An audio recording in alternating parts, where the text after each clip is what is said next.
بسم الله الرحمن الرحيم. السلام عليكم ورحمة الله وبركاته. كل سنة وانتم طيبين. النهاردة كده قررنا ان احنا نعمل بقى حواوشي. انا يمكن كنت منزله يا جماعة فيديو فيه حواوشي، بس الفيديو ده كان عندي في رمضان اللي فات ونزلته كده. بس النهاردة بقى قلنا نعمل خطوات الحواوشي، لان كان حد سألني على طريقة العجينة في التعليقات، فمن عيوني دي لحمة انا اللي فرماها في الكبة اهيت. شوفوا معايا بقى الخضرة شبت وعود شبت وبقدونس كزبرة، يعني مش خضرة كتير.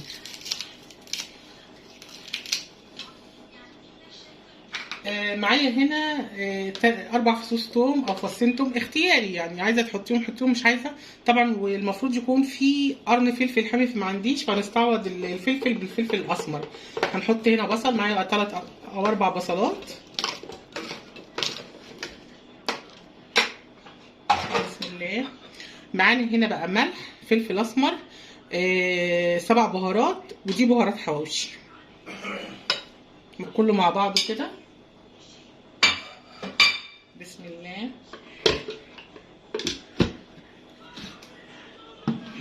هنخلط بقى المكونات اللي معايا دي كلها مع بعضها. بسم الله. بسم الله كده يا جماعه، خلطنا المكونات كلها مع بعضها، شايفين؟ بسم الله ما شاء الله. يعني هنركن بقى دوت، نغطيها كده بالغطا الكبه وهنركنها على جنب. معايا هنا كيلو من الدقيق.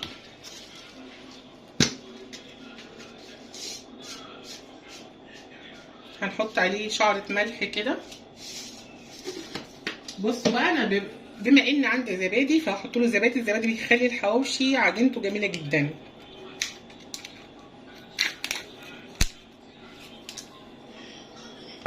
نجيب معلقه، مش عايزه تنزل، عارفه انها ما تنزل. هننزل كده الزبادي طبعا، ولان الجو برد انا مسخنه الميه اللي هعجن بيها. ثواني لما اجيب عندي زعتر، احط شويه زعتر. عندي زعتر اهو يا جماعه، طبعا وده اختياري برضو، بس الزعتر حلو قوي عشان قلت لو اتبقى عجينه ممكن نعملها بيتزايه لو اتبقى يعني. ومعايا كيس خميره. انا ما بدوبش الخميره يا جماعه، طالما واثقه ان الخميره بتاعتي كويسه احط لها عادي جدا. بقلب المكونات دي كده مع بعضها.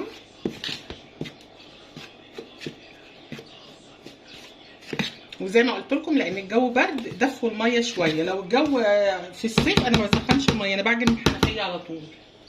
بسم الله. معايا الميه بتاعتي اهيت. بالنسبه اللي هتقولي طب الميه قد ايه، عموما على حسب نوع الدقيق، ولكن دايما مثلا كيلو الدقيق لو هو 7 كوبايات هتحطي 3.5 ميه، من 3.5 ل4 كوبايات ميه. بسم الله. وبلاش تنزلي بالميه مره واحده عشان العجينه ما تبص منك.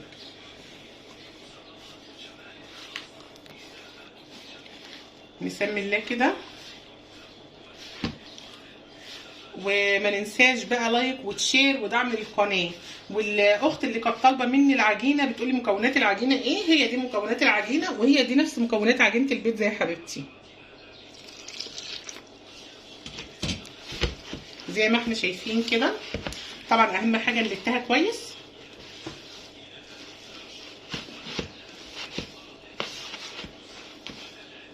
بسم الله. واللي محتاج اي حاجه يا جماعه يكلمني في التعليقات، او زي اللي سالتني العجينه دي مكوناتها ايه، فانا فعلا كنت منزله الفيديو ما كنتش منزله طريقه العجن، فبعتذر لها. وطبعا العجينه اللي انا بعملها دي هي نفس عجينه البيتزا. طبعا بفضل اعجن فيها كده لغايه يا حبايب قلبي لما ايدينا تنضف من العجين. طول ما ايدينا ما نضفتش من العجينه اعرفي ان عجينتك لسه محتاجه خدمه، يعني محتاجه لت عجين، مش لت حريم.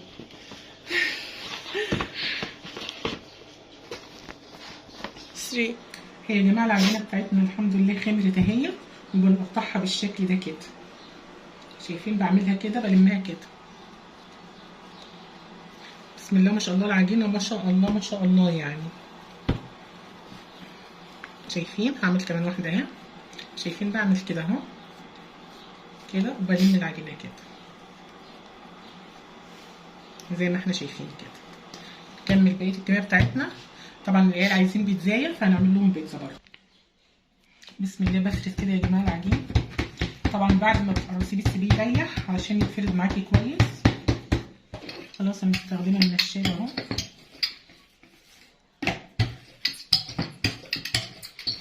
زي ما احنا شايفين كده، تفرديها كده بالطريقه دي كده. واهم حاجه تبصي على الاطراف.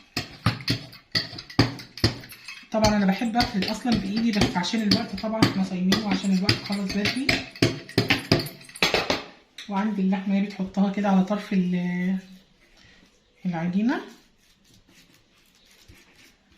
بالمنظر ده كده. طبعا عايزه تزودي لحمه حطي براحتك يعني، بس انا هو كده كويس قوي بالنسبه للرغيف لان الرغيف مش كبير. وبعدين انا بحطش اتنين على بعض، بعمل واحد بس كده. حتى لو عندك اطفال هيعرفوا يمسكوا رغيف الحواوشي وياكلوا بدون ما يبهدلوا نفسهم عن ما بتحط رغيفين فوق بعض كده. وبعمل بايدي كده اهو، صدقت كده كويس.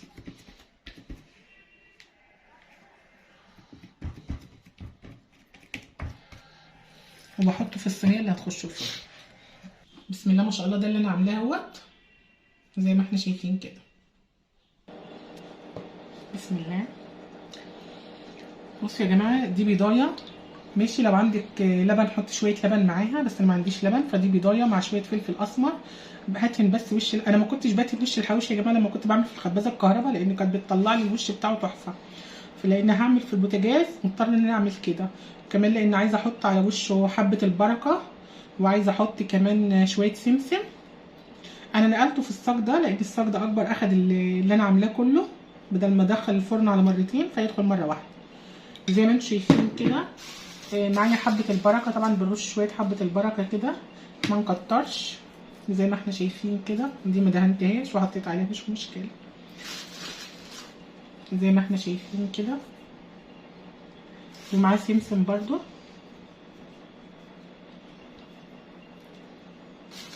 طبعا الخطوه دي يا جماعه اختياري، يعني لو مش عايزين تضيفوا حبه البركه والسمسم اختياري، بس انا قلت اغير. يعني كل مره بعمله عادي كده من غير ما اضيف له حبه البركه والسمسم، فقلت ايه نغير.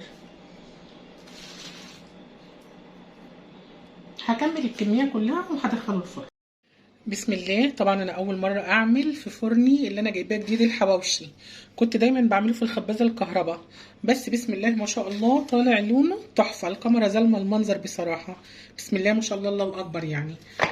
زي ما احنا شايفين كده اهي. بسم الله ما شاء الله زي ما احنا شايفين كده. طبعا دي اول تجربه ليا في الفرن الجديد بتاعي في الحواوشي، وان شاء الله تجربه ناجحه وجميله. وكمان ريحه الحواوشي قلبة الدنيا، غير ان احنا عملنا بيتزاي بس ما صورناهاش بصراحه. فاقول لكم صوما مقبولا وافطارا شهيا، وربنا يتقبل منا ومنكم يا رب. وما ننساش لايك وتشير، نحط لايك، ما ننساش نحط لايك. واشوفكم فيديو قادم ان شاء الله، واقول لكم والسلام عليكم ورحمه الله وبركاته. باي باي.